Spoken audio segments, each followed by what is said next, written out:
Hi මගේ සිංහල යාළුවෝ මට ඕනේ ඔයගොල්ලන් එක්ක අද කතා කරන්න foreign exchange programs ගැන.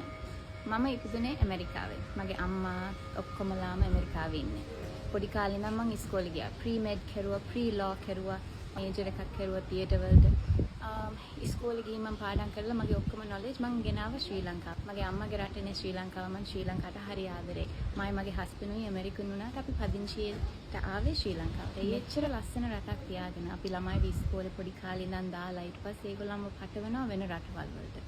මේ රටට උදව් අවශ්‍යයිනේ. මෙච්චර ලස්සන රටක් තියාගෙන අපේ brilliant minds වෙන රටවල් වලට යවල රටවල් ඊට පස්සේ හොඳ තැන් වලට යනවා. ඊට පස්සේ එහෙට හොඳට සල්ලි හදලා දෙනවා කම්පැනි වලට. අපේ මොලකාරයෝ. ඒ ඔක්කොමලාම එකතු වෙලා ළමයින්ට හොඳ තැනක් මේ වගේ රටක හැදුවා නම් ඒ ළමයි කොහෙවත් යන්න අවශ්‍ය නැහැනේ. ඔව් පාලනය කරන කට්ටිය වැඩක් නැහැ. හැබැයි ශ්‍රී ලංකාවේ විතරක් නෙමෙයි මේ කරප්ෂන් වෙන්නේ. ඇමරිකාවෙත් වෙනවා. කැනඩාවෙත් වෙනවා. UK එකෙත් වෙනවා. මම ඇමරිකාවේ අවුරුදු 30ක් ඉඳලා තියෙනවා. ඇමරිකාව වගේ හල් රටක් මේ ලෝකෙම නැහැ. ඉස්කෝල වලට ගිහින් ලොකු এডুকেෂන් අරගෙන රස්සාවක් නැති ළමයි ඉන්නවා. Shame on anybody who's promoting exchange programs. Because what you're doing is you're taking away the pride of this country, the brilliant minds of this country, and you're giving them to these other countries when those countries already have their people. America පාඩම් කරපු කට්ටිය යන්නේ නැහැ ඉන්දියාවට ගිහින් වැඩ කරන්න. මොන පිස්සුවක්ද ඒ හිතලා බලන්න. අපි බලනවා ඇයි රට වැටෙන්නේ? Why is the country falling? Because all the brilliant minds are abroad.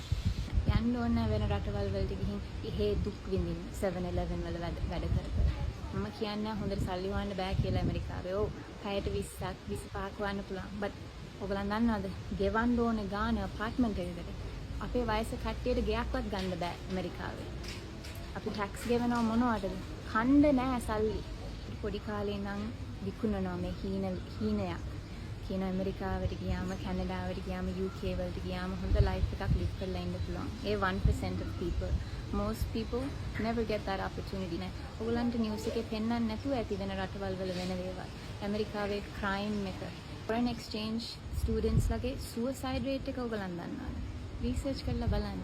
මේ රට හොඳ කරමු. වෙන රටවල් වලට ගිහින් කිසිම දෙයක් කරන්න ඕනේ නැහැ. first step මේ corruption නවත්තන්න ඕනේ. අපි හිත ගන්න ඕනේ. පොන්ද පණ අරගෙන හිතගෙන මේගොල්ලන් වැඩක් නැති කට්ටිය ඔක්කොම එළියට දාන්න ඕනේ.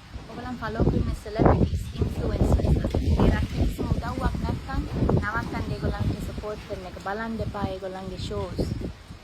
රටට කතා කරන්නේ නැති කට්ටිය හොඳ විදියට උදව් කරන්නේ නැත්නම් youth එකට.